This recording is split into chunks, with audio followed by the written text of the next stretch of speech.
Bom, então, como a ideia central do nosso evento são as tendências na produção de ruminantes, a gente não podia deixar de começar os nossos trabalhos com esse tema, que é o mercado global de grãos e proteína animal, para o qual nós temos a honra de receber aqui o Carlos Cogo. Carlos Cogo, que é médico veterinário, é consultor da Cogo Inteligência em Agronegócio desde 1992, sendo uma das maiores autoridades, um dos maiores especialistas em inteligência do mercado do agronegócio no Brasil e no mundo também, um dos mais requisitados aí na atualidade, né, Cogo? Com você a palavra. Então, tá bom. Boa tarde a todos. É uma grande satisfação ter recebido esse convite da ICC. Agradeço ao Otávio, Marcelo, Carol, todos que estiveram envolvidos na organização. Já deixamos aqui uma cópia impressa em PDF para ser distribuída para todos que estão no modelo presencial e também para todos que estão no modelo virtual online.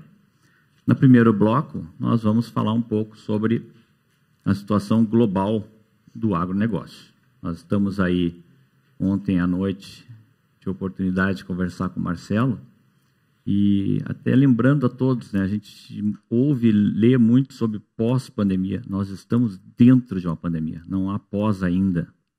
Nós estamos em meio a uma guerra e não no pós-guerra. Essas coisas não foram afastadas ainda. E até por isso a gente tem cenários distintos nos mercados de insumos, nos mercados de proteínas, de grãos, e isso nós vamos tentar, então, explicar aqui. É o título da nossa palestra, Mercado Global de Grãos e Proteínas Animais, e vamos iniciar, primeiro,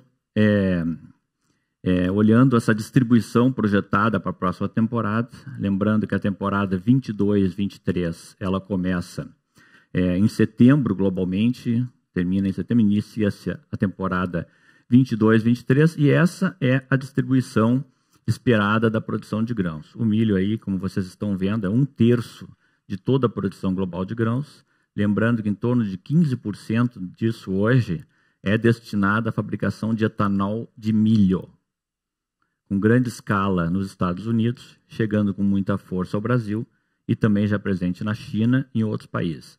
Em segundo lugar é o trigo. O trigo foi o epicentro do clímax do processo de guerra e o impacto da guerra nos preços globais de insumos e commodities. O trigo hoje é provedor de 20% das calorias globais. Isso levou muita gente a falar em crise alimentar, falta de alimentos. Será que isso, de fato, é o que está acontecendo?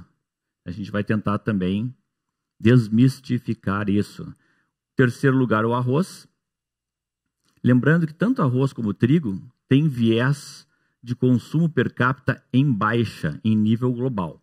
Isso está acontecendo no Brasil, está acontecendo em países da América Latina, e em nível global, em termos absolutos, o consumo cresce. Em termos per capita, recua e abre espaço para a entrada de proteínas animais. Nós vamos quantificar isso e vai dar para perceber tranquilamente. E notem que a soja é apenas o 4º grão mais produzido no mundo, né? E na América do Sul e no Brasil, é o grão mais produzido e é aquele que tem a maior expansão diária nas últimas décadas. Tá? Isso, para tomada visual inicial, a gente consegue entender. Porém, a demanda de soja é a que mais cresce entre os grãos globais. Vocês estão vendo aí, pegando uma escala de 1990 até a projeção para o ano que vem, 262% de aumento no consumo de soja, 147% no milho. Se a linha média de grãos é 98%, eu tenho trigo e arroz abaixo disso. Ou seja, há um deslocamento de consumo de trigo e arroz em direção a soja e milho, né? Isso é muito claro. Soja, farelo. Por que soja? Aqui estamos na frente de especialistas, pessoas que estudam, trabalham, como eu. Como viram, eu sou médico veterinário, mas eu fiz depois economia agrícola, sou professor de pós-graduação, pós-graduado em agronegócios. Eu tomei essa vertente dos mercados, são muito interessantes, e eu um dia mesmo parei para analisar exatamente essa equação. Você tem hoje farelo de couza, de canola, farelo de qualquer oleaginosa, né? E aí vai girassol. Por que a soja? A soja, na relação rendimento por hectare versus custo em dólar por hectare versus proteína bruta e teor de farelo dentro do grão, é o melhor resultado.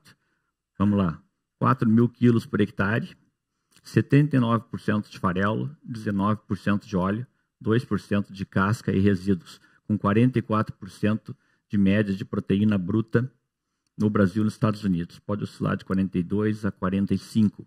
Esta equação é a melhor do mundo para a soja. Inclusive, globalmente, a gente tem uma ideia de que a soja é uma oleaginosa ruim de óleo, pobre em óleo. Se compararmos com uma canola, a canola tem 44% de teor de óleo. Então, isso explica essa disparada. Você precisa mais áreas de soja para atender uma demanda crescente de rações animais. Farelo de soja, mais o milho como a energia e o carboidrato. Milho hoje que já começa também a tomar o rumo de ser também um aditivo, um coproduto, que é o DDG, o destilado de grão seco de milho, que começa a fazer parte da conjuntura mundial e brasileira também de insumos. E aí, obviamente, que a gente vai entender por que essas áreas se deslocam a favor da soja. Você tem o trigo, não cresceu, de 2000 para cá, pegando 2 décadas.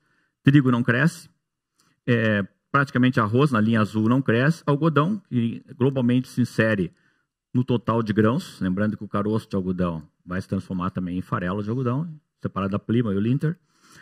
88% de avanço na área de milho, 46% no milho e 88% na soja. Esse gráfico invertido na América do Sul seria a soja em primeiro lugar e em segundo lugar o milho. Então, de fato, a América do Sul hoje, se você contabilizar Brasil, Argentina e Paraguai, para ficar nesses 3 países, são hoje os que respondem de fato por esse avanço de demanda e conseguem acrescentar novas áreas de cultivo e elevar a produção global. Está muito deslocado para a América do Sul esse movimento hoje, por falta de áreas agricultáveis novas, ou na América do Norte, ou na Europa, ou até mesmo no sudeste da Ásia. Né? Tem falta de grãos no mundo? Nessa virada de ano comercial, 1º de setembro de 22, existia estocado no mundo 840 milhões de toneladas de grãos, aí somando milho, arroz, trigo, soja, sorgo e demais grãos que computam o somatório global. De fato, a relação estoques-demanda ela vem caindo. Você tem hoje estoques aí para um número médio, aí, 30% da demanda global. Significa que eu tenho um estoque confortável, em torno de 3 meses e meio a 4 meses de consumo global. Eu não tenho crise alimentar, eu tenho insegurança alimentar. Há muitas pessoas, quase 900 milhões de pessoas hoje, falava em 8 bilhões, então quase 1 bilhão de pessoas estão em insegurança alimentar, não conseguem acessar os alimentos. Estamos vendo isso no Brasil, na Argentina, no México, na Colômbia, na própria Europa, na África, de forma muito severa. Então nós não temos falta, nós temos perda de poder aquisitivo. Há uma inflação em nível global de alimentos, pegou os europeus de surpresa, níveis próximos de 10% ao ano. Isso acontece simultaneamente nos Estados Unidos, acontece em quase toda a Europa, na América Latina. Isso gera problema de acesso aos alimentos. O Brasil é o 4º maior produtor de grãos do mundo, na frente a China. A China não tem mais áreas agricultáveis para expansão. Em segundo lugar, Estados Unidos também não. Em terceiro lugar, a Índia, a qual o Brasil em breve deve ultrapassar. Mas olhando isso, parece assim, o Brasil está muito distante ainda de um Estados Unidos ou China.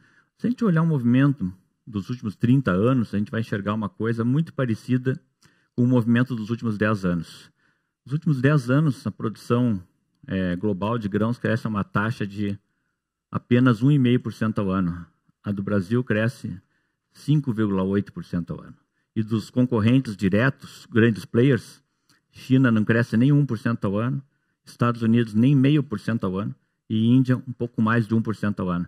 O Brasil cresce 3 vezes e meia acima da média global e acima da média dos demais grandes players. O Brasil está a caminho de se tornar o segundo e depois o maior produtor global de grãos, né? Isso é bom. E aí sim, nas proteínas aparece o grande destaque do Brasil.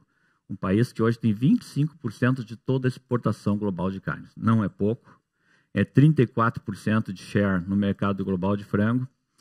É 25% no mercado global de carne bovina e já avançando também agora em carne suína com 13%. Então, uma participação imensa é o peso do Brasil hoje na formação de preço, na formação de oferta em nível global.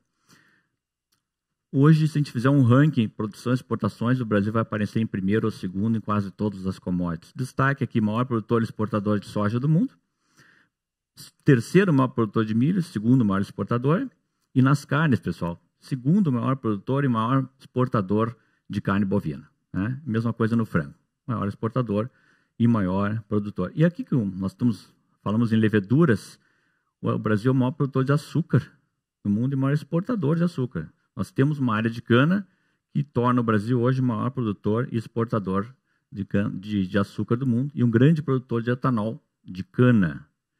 E agora o mais importante, vamos reforçar no final, a área de cana do maior produtor do mundo, o Brasil, ocupa 1% do território brasileiro. Ah, mas estão avançando com cana na Amazônia. Não tem 1 hectare de cana na Amazônia. Nem 1 hectare. Tá? A área de cana, como todos sabem, está em São Paulo, Minas Gerais, Paraná e nas novas fronteiras do centro-oeste brasileiro. Estamos em um ano de laninha, é uma outra surpresa negativa para todos os países da América do Sul. Nos últimos 70 anos, nós só tivemos 2 vezes uma sequência de 3 laninhas. Então, o mapa acho que mostra bem o mapa do Brasil, da América do Sul. Vai ter agora, já está começando isso, um risco de estiagem no sul da América do Sul, pegando o Paraguai, Argentina e sul do Brasil. A Argentina já perdeu metade da safra de trigo que seria colhida entre novembro e dezembro. Metade foi perdido. Segue temperatura alta, calor, baixa umidade do solo. No centro-oeste brasileiro o quadro é o mesmo e a gente pode ter novamente um terceiro ano de perdas. Depois de uma seca histórica na China, quebra na safra da Europa, quebra na safra dos Estados Unidos, a gente coloca a América do Sul em xeque. E isso vai continuar dando sustentação a preços de commodities.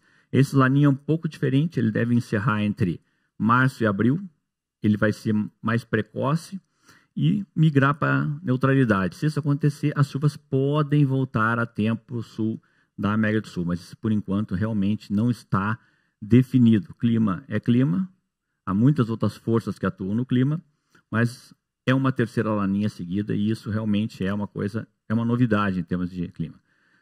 Uma outra coisa que praticamente não acontece em nenhum país do mundo, a não ser de forma ainda modesta no Paraguai, é o uso do Brasil de forma intensiva da terra.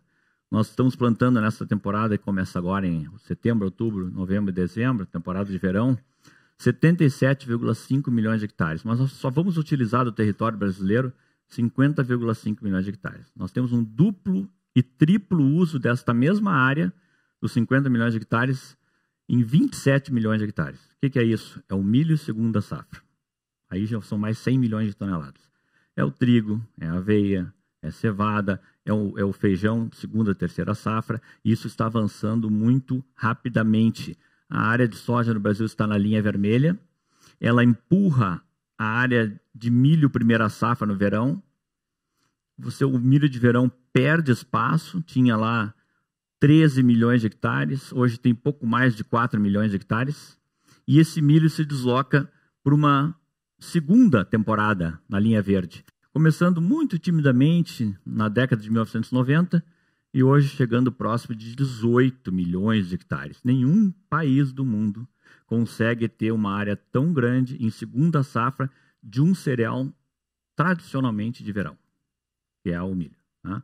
Isso realmente deixa uma situação muito privilegiada, tanto para o produtor, como para o exportador, quanto para o segmento de consumo, seja rações, seja etanol de milho.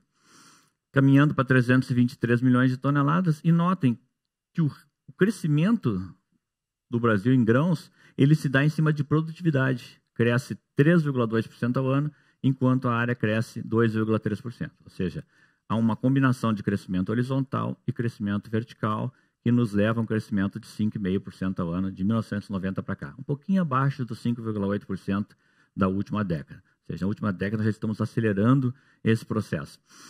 O pico dos preços de commodities agrícolas ocorreu durante a guerra, entre fevereiro, março e abril. Ali você teve o maior nível da história em valores deflacionados de oleaginosas, de cereais, de proteínas, açúcar, lácteos, tudo explodiu de preço. Logo após, a partir de maio, junho, os preços começaram a declinar e se posicionaram, agora com uma certa sustentação e resistência, num patamar entre 25% a 30% em dólares acima da média histórica.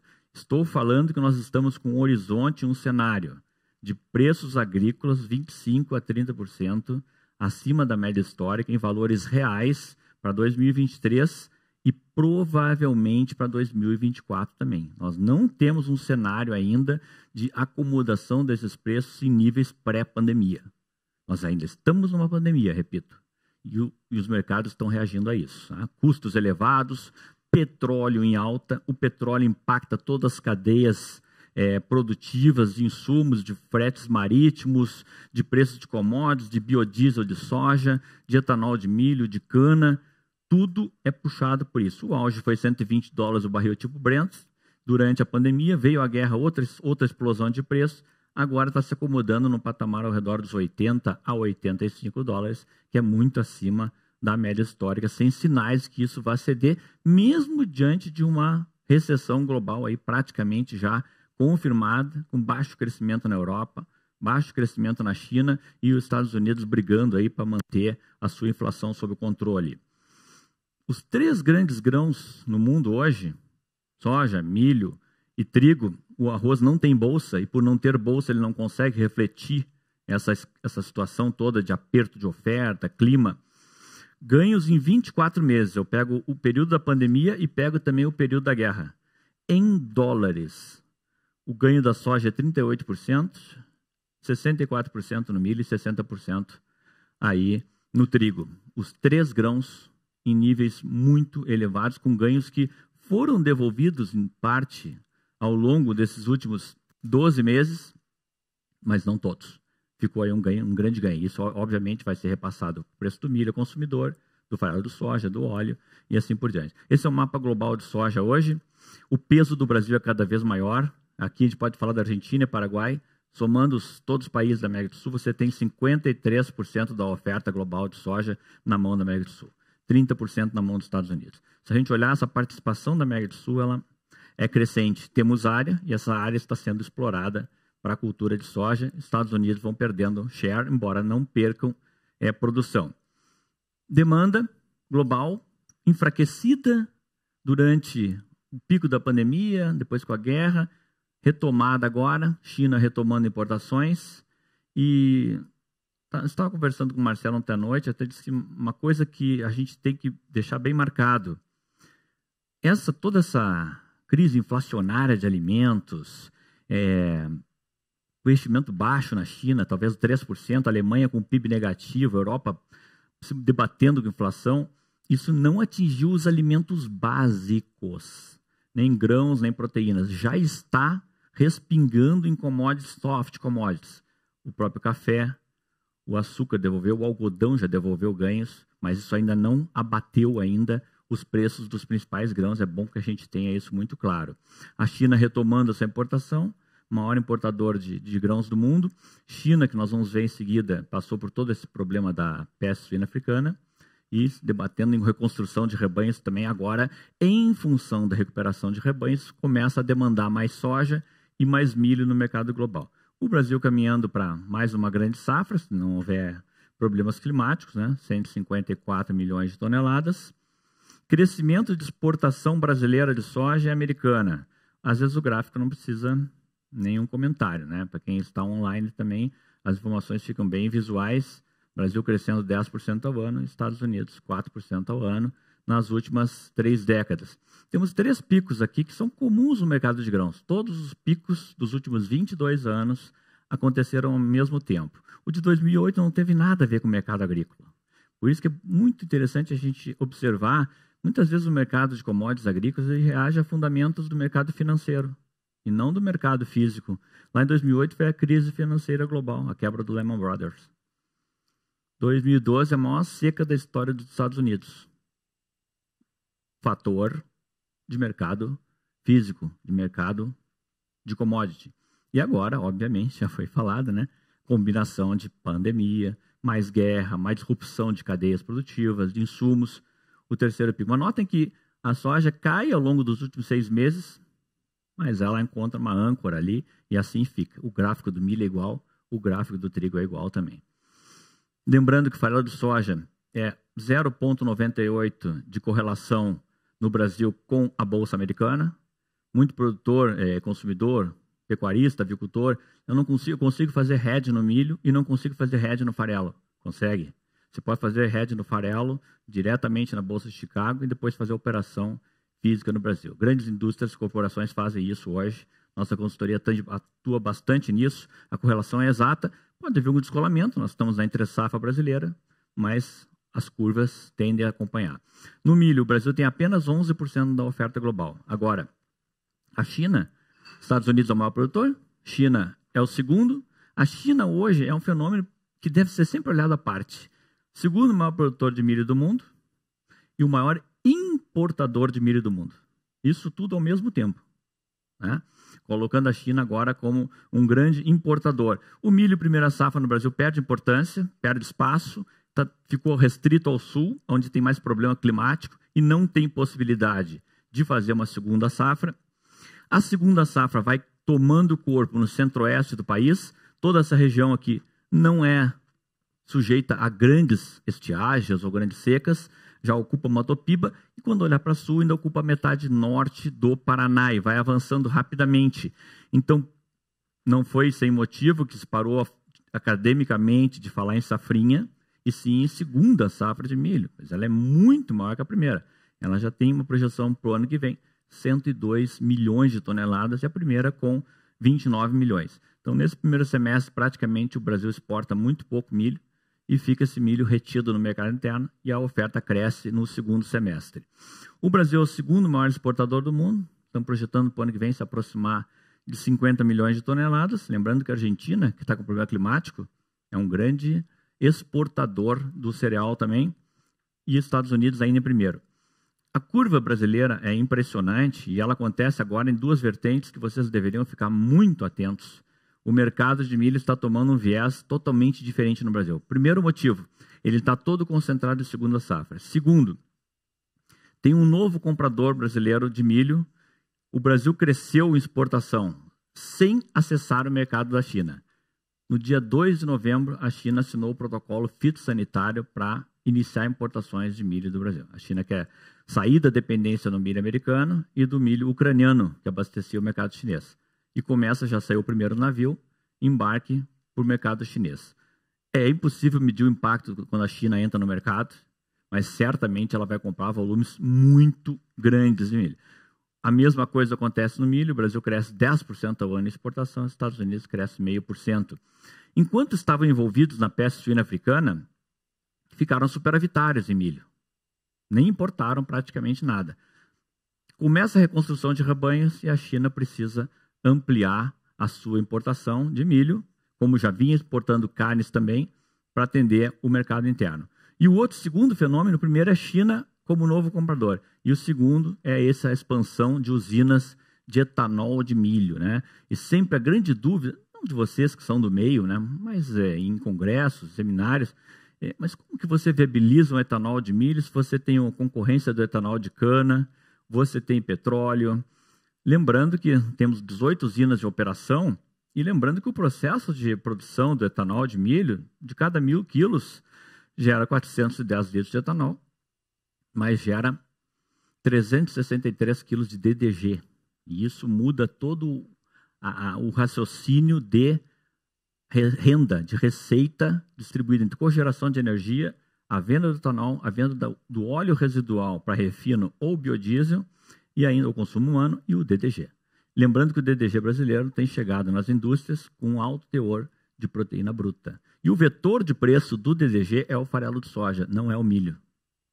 ou seja, ele entra como substituto do farelo e o vetor de preço dele é o farelo. Não temos uma série longa no Brasil para estabelecer isso, mas já dá para ver que visualmente há uma correlação entre um e o outro. Então, a produção de etanol de milho vai crescer muito rapidamente, taxas de 2 dígitos ao ano.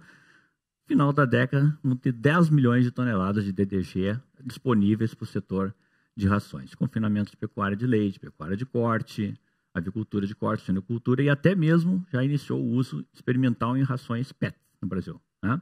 Ou seja, é um item novo que se agrega, o que mostra a necessidade das indústrias de realmente ampliarem a sua visão de mercado, né, de adição de novos com componentes. E isso ocorre também com o próprio sorgo, né? Então, a etanol de milho vai demandar quase 30 milhões de toneladas. E aqui a pergunta que a gente recebe sempre é a mesma. Essa chegada da China importando toda essa quantidade de etanol de milho sendo produzida, isso não vai elevar o preço do milho? Essa é uma pergunta talvez a mais comum que eu estou ouvindo, pelo menos nesses últimos meses, quando ocorreu o protocolo fitossanitário com a China. Seminários, lives, videoconferência, a pergunta sempre chega. Isso vai ser ruim para o consumidor porque essa pressão de demanda toda, etanol, rações, Brasil com grande produção de carne, ainda exportando muito milho, agora chega a China comprando, isso vai elevar o preço. Será? Esse é um grande mito que existe hoje no agronegócio, né? Pessoal, isso aqui é uma commodity. Se é uma commodity, o preço do milho no porto brasileiro, no porto americano, no Golfo do México, ou no porto de Rosário, na Argentina, é o mesmo, em dólares. Correto? Precisa de alguma coisa a mais? Tem descolamento? Tem. Eu vou explicar um só. Aqui tem um descolamento. Preço brasileiro acima da paridade dos demais concorrentes. O que acontece? O Brasil não consegue exportar. O preço dele está 20 dólares por tonelada ou 30 acima da paridade dos outros países. Quebra na segunda safra de milho por um laninha em 2016. O mercado interno, desabastecido, cobre o preço do porto, retém esse milho e gera o descolamento do preço de porto e da paridade em relação ao mercado internacional. É uma commodity. O etanol e a importação de milho por parte da China não vão alterar o rumo dos preços. O que pode sim acontecer é de você criar um piso mais elevado para esse preço. Você nunca mais encontrar um milho em Sorriso, Mato Grosso, valendo 8, 6, 10 reais uma saca. Esse período ficou na década passada e deve ser completamente esquecido. Esquecido. Não é mais isso que nós vamos ter.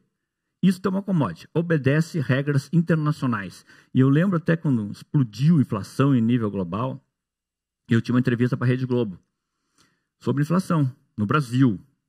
E eu pensei comigo, espera, vão me dar algo como 30 ou 45 segundos no máximo. Se eu não disser o que eu quero da primeira frase, eu não vou dar minha mensagem. E a primeira frase minha foi, nós não temos uma inflação de alimentos no Brasil. Nós temos uma inflação de alimentos em nível global. Ficou. E ainda ganhei mais uns 15 segundos ou 20 a mais. Eu só queria dar essa mensagem. E lembrando a repórter de todos, o óleo de soja é uma commodity. Em dólar, subiu na Europa, subiu nos Estados Unidos, subiu no Brasil. O óleo de palma teve quebra de safra, subiu o óleo de soja. Tem interrelação de preço entre commodities. E aqui nós temos coisas muito importantes. Por exemplo, o milho tem os mesmos 3 picos que tem a soja, hoje sustentado, bem sustentado em 6 dólares e 50 por bushel. Média histórica 4,45, bem acima da média histórica. E reparem, começa a surgir o substituto, o sorgo vai ampliando a área, uma cultura mais rústica, suporta um pouco mais seca, pode ser plantado numa janela mais dilatada e vai ganhando fácil. Só no Brasil, entre os grandes produtores globais de carnes, não tem uma área grande de sorgo. Estados Unidos tem uma área grande de sorgo, Canadá também, e assim por diante. Então, a oferta de sorgo também vai crescendo, ainda muito timidamente. Ela está basicamente concentrada outra em Goiás, Minas Gerais, Centro-Oeste, mas realmente ainda não é uma coisa grande, mas já tem que se acostumando sempre com essas alternativas. E o trigo, eu coloquei aqui só para a gente entender essa importância desse jogo todo de preço, porque vai começar a se ampliar também a oferta de farelo de trigo. Isso é natural quando o país tem grandes áreas plantadas, problema de clima ou de qualidade, há muita exigência de qualidade no trigo, entre pH, falling number e outras características, muito desse trigo vai acabar caindo numa indústria de ração. O eixo toda essa polêmica global é porque os dois países têm 24%, 25%, um quarto da oferta de exportações.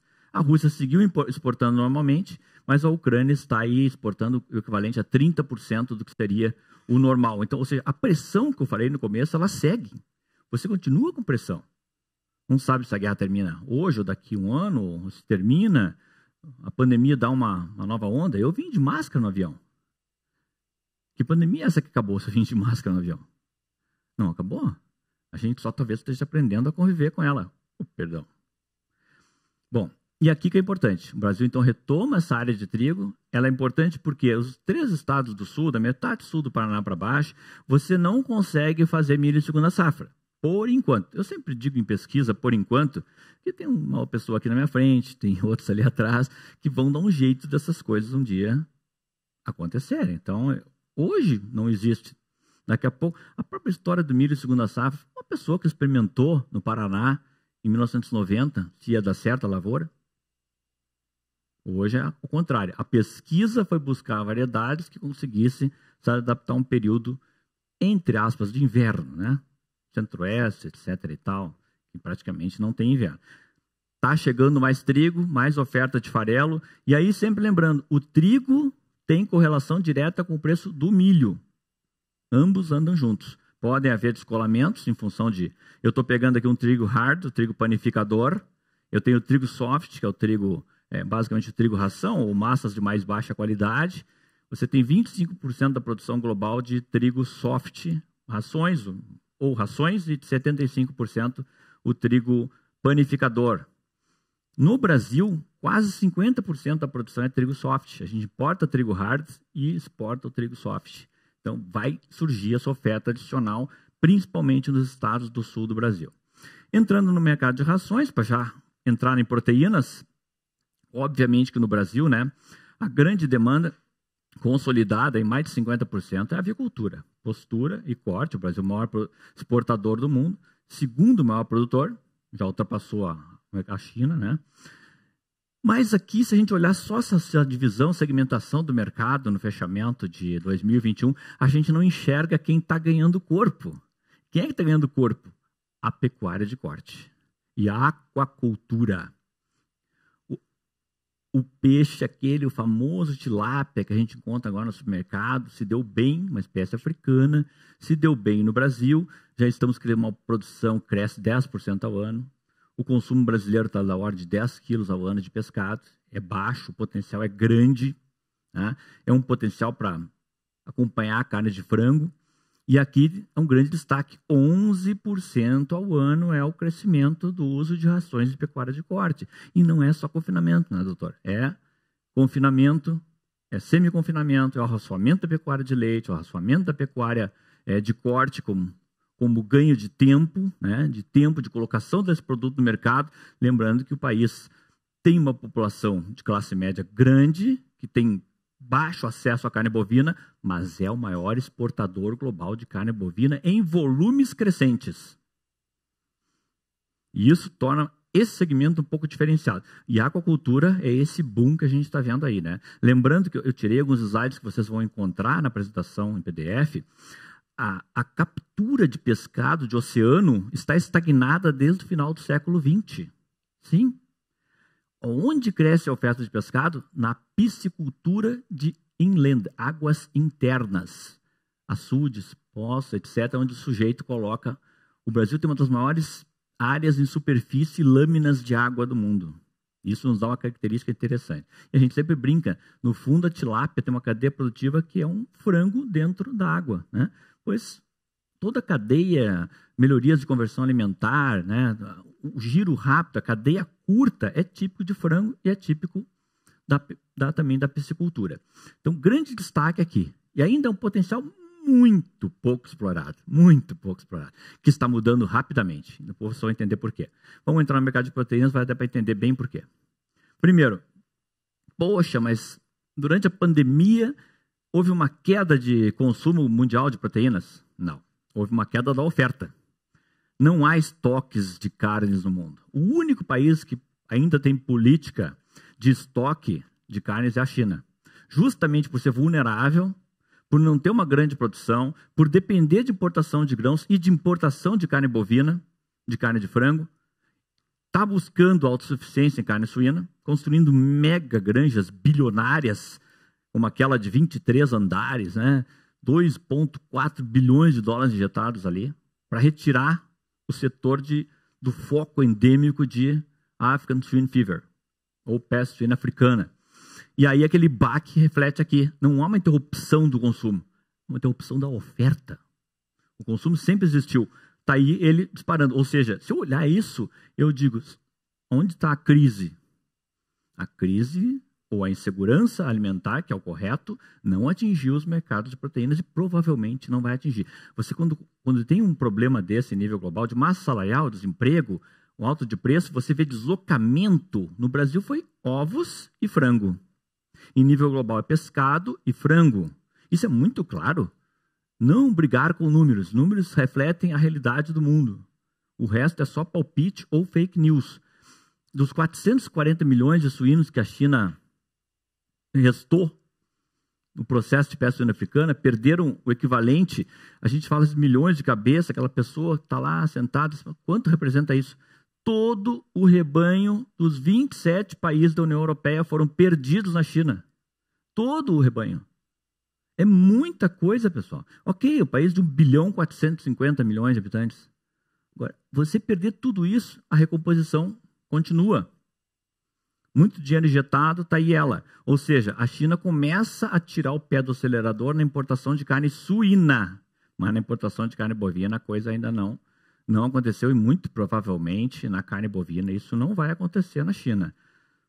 A importação de carne suína já está acusando golpe. Por isso a gente está vendo essa crise da suinocultura brasileira. Já há quase 2 anos o preço não cobre o custo de produção.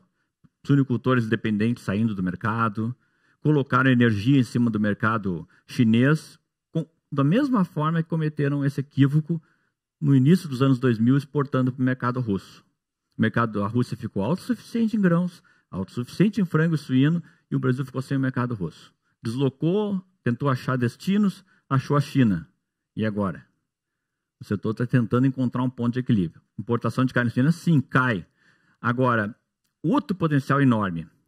O consumo per capita de carnes no mundo é muito desigual. Aqui não está incluso pescado, tá, pessoal? Eu incluí aqui, então, frango, carne bovina e carne suína. O topo está aqui, Estados Unidos, 120 quilos habitante ano. Austrália também, mais de 100.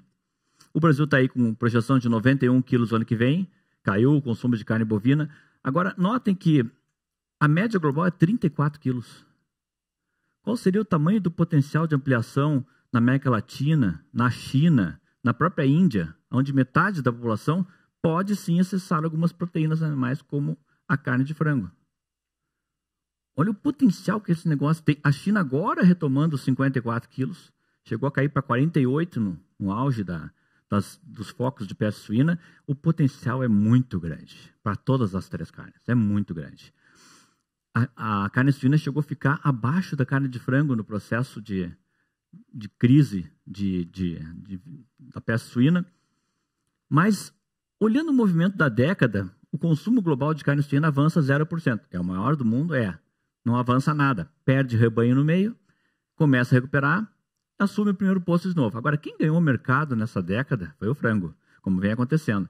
E a carne bovina perde 3% e vai se distanciando em termos de preço relativo com a carne de frango e a carne suína. E vai começando a se criar um nicho de mercado das classes médias, com renda mais elevada, da classe A, da classe B, isso em nível de Sudeste Asiático, Oriente Médio, Américas do Sul e Norte, a própria Europa. Você começa a segmentar bem quem é que vai consumir carne bovina, quem vai consumir uma carne mais barata ou mais acessível. O barato hoje já não dá nem para falar nisso, mas a carne mais acessível. E o share vai mudando. Então, só em 10 anos, eu já tenho uma perda de 3 pontos percentuais na demanda global de carne bovina, perda de 2 pontos na carne suína e um ganho de 5 pontos percentuais na carne de frango. E os mais alarmistas começam. Então vai desaparecer o boi, porque o boi polui, porque a carne bovina é cara. Não, nós vamos mudar só o perfil do consumidor médio. Não vai desaparecer absolutamente nada. Nós estamos só criando as segmentações de mercado. Quando surgiu o plant-based no mercado, foi aquele boom. Dá uma olhada como é que está a situação da Beyond Meat e dos demais que fizeram grandes aportes, startups que fizeram aporte em plant-based. Está aí os resultados.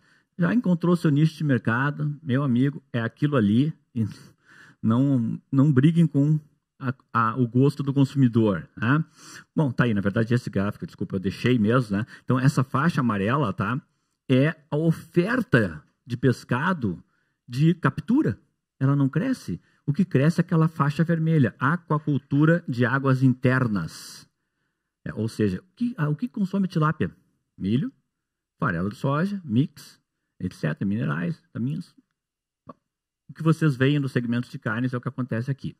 No Brasil, aqui é um fenômeno muito interessante que, obviamente, foi no plano real para cá, com uma maior estabilização da moeda, que a gente viu uma migração maior. Então, o auge de carne bovina, começamos aqui em 1970, com 22, 23 quilos por habitante, chegamos ao auge de 43 milhões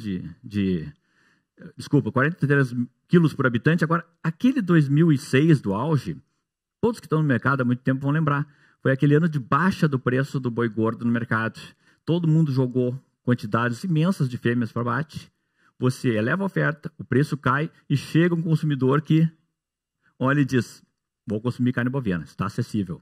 Isso já passou. De lá para cá, o consumo foi declinando até chegar aos atuais níveis projetados para o ano que vem de 26 quilos per capita. Tá? Mudou o mercado de carne bovina? O boi perdeu o valor? Não. Ou seja, não é essa a única diretriz de um preço. Né?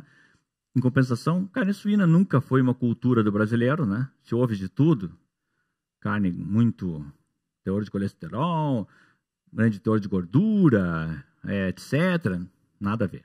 Todo mundo sabe que melhor que eu que não, mas são aquelas coisas que se cria na cabeça do consumidor e você não consegue tirar. E frango, cada brasileiro consumia 2 quilos por ano no século passado e hoje são 50 quilos por ano. Né? Nesse meio tempo, o consumo de ovos saiu de 200 unidades por ano para 265 unidades por ano. Então, esses dois segmentos acabaram abocanhando uma grande fatia do mercado de proteínas animais. O mercado se acomodando, encontrando cada um o seu espaço. China é o principal destino de carne bovina brasileira. Tá? No fechamento, nas projeções desse ano agora, a China já aparece como o maior importador do mundo. A China é o maior comprador do Brasil de soja em grão, de algodão, de tabaco, de carne bovina, de carne suína, de carne de frango, e aí de açúcar, né? E só não é ainda de café e outras commodities. Ou seja, é um país que realmente passa a ter peso. Chega em primeiro lugar, e notem uma coisa importante, os Estados Unidos disputam o segundo lugar na liderança global de exportações de carne bovina. Opa, mas os Estados Unidos estão no lado da importação. Eu estou vendo aqui, 16% de toda a importação mundial de carne bovina é feita pelos Estados Unidos. Peraí, não entendi nada. Eles são o segundo maior exportador de carne bovina, mas estão ali também. E aí cria um diferencial entre Brasil e Estados Unidos muito importante. Depois tem compradores importantes do Brasil, Japão, Coreia do Sul, aqui América do Sul, Chile, Reino Unido e outros. Agora, grande mercado ainda é a China. E notem uma coisa, há uma previsão de uma pequena queda de importação de carne bovina por parte da China em 2023, mas nossa que eles estão lá situados num patamar elevado, pessoal. Só para entender, né? 3 milhões de toneladas é mais ou menos próximo de 35% a 40% de toda a oferta brasileira de carne bovina. O maior exportador do mundo, os maiores produtores. Eles estão consumindo o equivalente a quase 40% que a gente consegue produzir para tudo, para consumo interno, para todos os demais compradores. O Brasil exporta carne bovina para 162 países hoje. A China é só um destino, que é hoje o maior. E parece que gostaram de carne bovina. É hoje a carne da elite chinesa, que não é pequena. A classe média chinesa tem 440 milhões de pessoas. Não é nada pequena. Né? A nossa perdeu tamanho, é só 100. A deles perdeu tamanho, é 440. São 4 classes médias brasileiras num único território.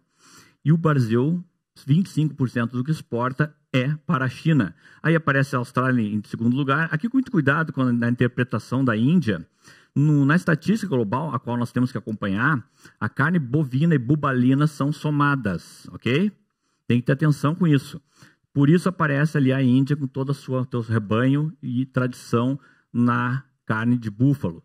Aparece Estados Unidos em quarto, no caso, terceiro em carne bovina, praticamente empatado com Austrália e Índia. Depois aparece a Argentina, etc. Agora, reparem uma coisa aqui. Essa é a exportação brasileira de carne bovina na linha verde e os demais concorrentes. A Austrália na cor lilás, Estados Unidos caindo na cor vermelha. Pessoal simples. Nenhum outro grande player que está conseguindo avançar em exportação de carne bovina. Nenhum outro. Só o Brasil consegue avançar. Ah, porque perdeu o consumo interno? Não. Está avançando em produtividade, está avançando em ganho de peso, está avançando em tempo, em ciclo, tamanho de ciclo, em nível de produtor, em nível de tecnologia, está avançando em tudo. A gente está vendo isso e talvez não esteja ainda no mundo fora e não está conseguindo dimensionar tudo que tem de ganho, mas tem pessoas qualificadas hoje para explicar isso, né? Então vejam, agora, um dos grandes concorrentes dos Estados Unidos, meu Deus, sequer eles são exportadores líquidos. O que é isso? Eu tenho que exportar mais do que eu importo? Não, eles importam mais do que exportam. Importam alguns tipos de carne e exportam outros tipos de carne para o mercado do Sudeste Asiático, Europa. O concorrente principal com porte, com grandes confinamentos, com grandes semi-confinamentos, maior indústria de confinamento do planeta, não é sequer um exportador de carne líquido. É um importador líquido. O mercado está aberto para o Brasil, está escancarado para o Brasil. Escancarado. Nós não conseguimos atender a demanda internacional nesse momento. O rebanho, chegando a 228 milhões de cabeças, é um negócio que está em quase tudo que é fazenda. Você tem 5 milhões e 100 mil propriedades rurais no Brasil. Metade, 2 milhões e meio, tem pecuária. Ou mista, ou corte, ou leite, está lá, o rebanho. E ele vai ser muito importante para a gente fazer a contabilidade no final de espaços que temos para crescer em confinamento, semi-confinamento também na produção de grãos. O centro-norte cada vez mais importante, né? Toda essa região que tem grandes rebanhos em áreas mais extensas. E aí entra a questão de confinamentos. Nós passamos por um ano de desestímulo a isso, em função do preço do milho estratosférico, o preço do farelo de soja estratosférico, rompendo $450 a tonelada. Mas você vê, esquecendo esse momento que passou, e a gente já está projetando uma recuperação imediata disso, diante do que foi falado, não falamos em custo mais baixo, mas falamos em custos pelo menos mais estáveis, né? Você conhece o milho, conhece o mercado de farelo, e a gente nota que o pecuarista, ele já, não só falando de grandes grupos, falando também do grande pecuarista, daquele com alta tecnologia, ele já aprendeu a trabalhar com a fixação e o hedge de preço de milho na B3. Está aprendendo a fazer o hedge de preço de farelo de soja e aprendeu bem a fazer o hedge de boi gordo na B3 também. E entra nesse mercado sempre que ele é atrativo em termos de preço futuro, trava os preços e entra nos primeiro e segundo turno de confinamento e assim por diante. É um mercado enorme potencial no Brasil, pouco explorado. Nós temos rebanho canadense, por exemplo, outros americanos com 75%, 80% dos abates vindo de confinamentos ou semi-confinamentos. Aqui no Brasil não dá 12%. É um grande potencial, está crescendo, já está mostrando nos números de rações isso, mas ainda é muito pequeno, porque talvez a necessidade não tenha se imposto ainda, não tenha se posicionado de maneira mais impactante. E uma outra benefício para o setor, 36% de toda oferta vai para o exterior. Isso está crescendo, de 10% para 36%. Ou seja, cada vez o setor depende menos do preço de mercado interno, né, para formar o seu preço e a rentabilidade. Destino das exportações esse ano, 62% para o mercado chinês. O certo seríamos somarmos Hong Kong, 64%, quase 2/3 para o mercado chinês. Cotação da carne, aqui pegando referência de um porto na Austrália, FOB, você tem aí um preço que também bastante estável nesses últimos anos, mas também com pico de alta durante o início de 2022, se acomodando num patamar mais baixo, mas muito acima da média histórica, ou seja, as carnes, as proteínas acompanham o segmento de grãos. Se há uma pressão de custo no setor de grãos, e continuará, haverá pressão de preço e custo no setor de pecuária. Boi gordo, valores deflacionados, muitos já estão reclamando, pois é, o boi caiu para 280, 270 reais arroba. Pessoal, o preço atual ainda é muito acima da média histórica. Os preços no Brasil encontraram um outro patamar. O fato é que a gente está no ciclo positivo da pecuária de novo. 2021, a gente teve percentuais de fêmeas nos abates caindo, retenção de fêmeas, aumentou a oferta de matrizes, cresceu desde o início de 2020, 2021 foi mais intenso e começa a reposição de bezerros, etc. Boi magro começa o mercado a normalizar, o valor é mais baixo em termos reais, rações em preços já mais estáveis, não menores, e o setor começa a se recuperar. Longe de ter um desabamento de preço, coisas desse tipo, mercado externo sólido, mercado interno, uma taxa de desemprego chegando agora a 8%, vai ver alguns picos de consumo voltando, a situação ainda é bastante positiva para o setor. Né? E só rapidamente um retrato rápido de leite, basicamente ficou muito concentrado entre Goiás, Sudeste e Sul do Brasil, um setor com 1.100.000 produtores no Brasil, 200 mil já saíram da produção e não conseguem enfrentar essa realidade aqui. Dos top 13 laticínios do Brasil, incluindo alguns clientes nossos, como o caso da Nestlé, por exemplo, detém 47% da produção, 13 laticínios. E esses 13 laticínios, eu falei, tem 1.100.000 e poucos mil produtores de leite no Brasil, de vacas de leite. As 3 indústrias compram de 31.500 produtores. 31.500 produtores. Como que elas fazem isso? Aumentando o volume médio diário de captação. Antes captavam 200 litros por produtor dia e hoje caminhando para 500. O pequeno e o médio vão sendo espantados no mercado de forma natural. Não tem ninguém provocando isso de maneira predisposta. Isso está acontecendo de maneira natural. O preço do leite também foi até vilão da inflação, R$ 8,00 o litro do longa-vida, repassando custos em alta. A oferta voltou a melhorar e a situação de preços voltou a declinar. E aqui a gente já vai, faltando 9 minutos, eu acho que eu estou com uma cadência boa. Estava explicando para o colega que o grande desafio é esse relógio aqui na frente, mas você ter um material que quer colocar ele de maneira correta, sem esquecer um detalhe importante. E esse aqui acho que desfecha bem o que a gente quer mostrar. A gente vai mostrar o final agora, que é um mapa do agronegócio no Brasil, que é uma polêmica enorme, né? Essa lotação está aumentando, né? Acompanhando os censos agropecuários, dividindo o número de cabeças, e aí, obviamente, vai entrar toda a pecuária, misto, leite, bovino, dividido pelo número de hectares de pastagens disponíveis no Brasil hoje. Tá? Toda essa conta vai ser feita em números oficiais, Cadastro Ambiental Rural, Código Florestal e IBGE. Lembrando que o Brasil tem a legislação ambiental mais dura do mundo. Ah, mas tem desmatamento na Amazônia, estão exportando madeira ilegal. Sim, óbvio que existe isso, está no olho de todo mundo. Tem 4 satélites cobrindo a cada 15 segundos a Amazônia. Aumentou o desmatamento agora, teve uma mídia, um recuo pequeno aí do avanço do desmate na Amazônia, mas sim, aumentou o desmatamento de novo, houve relaxamento da fiscalização ambiental. A lei que temos é a mais dura do mundo. E os números que eu vou mostrar, que são oficiais agora, vão deixar isso bem claro para vocês. Essa pressão provavelmente vai voltar com o novo governo eleito, o novo governo de Lula. Voltam-se os mecanismos ambientais a funcionarem, a pressão cresce, o lado negativo é multas excessivas, aquela coisa toda, o exagero. Agora, olhando para o lado ambiental, olhando para o lado pecuário, da agricultura, vai voltar uma pressão por fins de desmatamento. Eu, pelo menos, não tenho nenhum argumento para defender desmatador. Eu não tenho. Se algum de vocês tiver, conversa com o produtor do Cerrado, do Norte, de Mato Grosso, e pergunta para ele se ele quer o fim da floresta amazônica. E ele vai lembrar só um pouquinho, quando acabar, ou quando chegar em savana, não tem mais chuva aqui. Eu posso fechar a fazenda e ir embora. Isso é bem simples, não precisa ser meteorologista para entender. Melhorou a lotação? Melhorou. 1,5 cabeça por unidade animal por hectare. Ora, se eu dividir rebanho por área de pastagem, 1,5 cabeça. Se eu começar a isolar por estado, eu vejo estados de ponta tecnológica, Mato Grosso do Sul, Goiás, São Paulo, com médias de 2,2 cabeças por hectare. médias de 0,8 no Piauí, Maranhão. Ou seja, se eu conseguir chegar em 2, professor, tecnicamente, tranquilo, sereno, 2, uma boa tecnologia, ampliando isso, mas vamos ficar nos 2. 2 cabeças por hectare, a gente abre 50 milhões de hectares de áreas disponíveis de pastagens para a agricultura. Agora, notem comigo uma coisa aqui. Aqui está o território brasileiro. Nós temos, pessoal, 71% do país é protegido.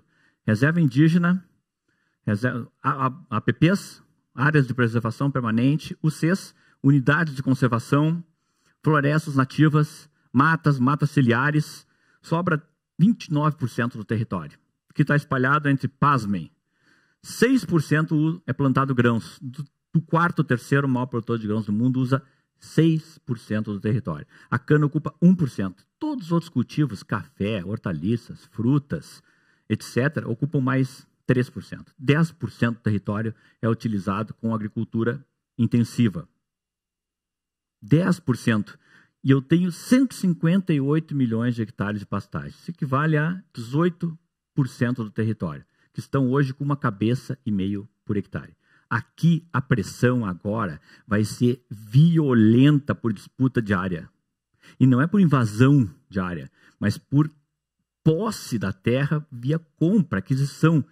Estava num evento em São Paulo na semana passada e um produtor chegou para mim e disse assim, tinha um canto de terra ao lado da minha, eles chamam, dependendo do estado, de lindeira ou contínua, aquela área que ele faz vizinhança com ele, mas é do vizinho. E ele disse, eram apenas 3 hectares, nada. Mas eu precisava muito daquilo para me reordenar a saída da fazenda, recolocar porteiras. Ele pagou R$100 mil pelos 3 hectares, o que é normal hoje, R$33 mil no hectare, preço em dólar de Corn Belt americano. Não há mais área produtiva no Brasil. Para você ampliar a área produtiva que está em pastagem, você vai precisar pastagens de boa qualidade. O Brasil da gente já tem 110 milhões de hectares dessas pastagens que recebem algum tipo de tratamento, ou são cultivadas, sofrem adubação, uso de herbicidas.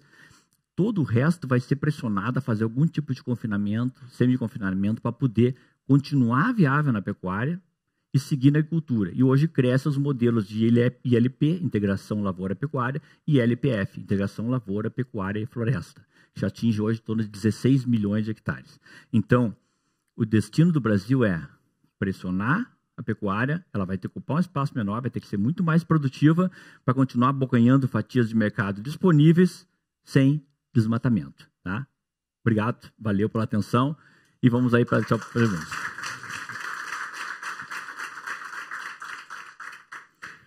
Sobrou 3 minutos. Eu fiquei monitorando aqui, tá? Obrigado, Kogo. Mas fico satisfeito de ter conseguido atender todo o material e, como dito, o material que está entregue será bem maior que esse. Tem outros detalhes que vocês vão gostar depois, tá? Mais uma excelente, brilhante apresentação, Kogo. Obrigado.